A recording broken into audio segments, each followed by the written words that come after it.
کشمور سے ہمارے نمائندہ ندیم ملک کی رپورٹ کے مطابق کشمور کے علاقہ واپڈا کی رہائشی کالونی میں فیس بک پر پوسٹ رکھنے کے تنازع پر سومرو برادری کے 2 گروپوں میں تصادم، ڈنڈوں اور اینٹوں کا آزادانہ استعمال کیا گیا۔ ڈنڈے لگنے کے باعث ایک شخص زخمی ہو گیا۔ پولیس نے زخمی کو نجی اسپتال منتقل کروا دیا۔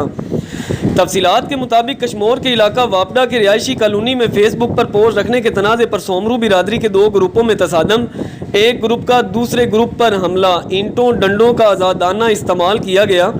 ڈنڈے لگنے کے بعد ریاض سومرو زخمی ہو گیا۔ زخمی کو نجی اسپتال منتقل کیا گیا، جہاں مرہم پٹی کرنے کے بعد سول اسپتال کشمور منتقل کروا دیا گیا۔ محمد بخش سومرو کے زخمی بیٹے ریاض سومرو کا کہنا ہے کہ نیاز سومرو، وسیم سومرو، سہیل سومرو سمیت 5 افراد نے حملہ کر کے زخمی کیا، جس کی گڈو تھانے پر درخواست دے کر میڈیکل لیا۔ ایس ایس پی کشمور سے اپیل ہے کہ ہمارے ساتھ انصاف کیا جائے۔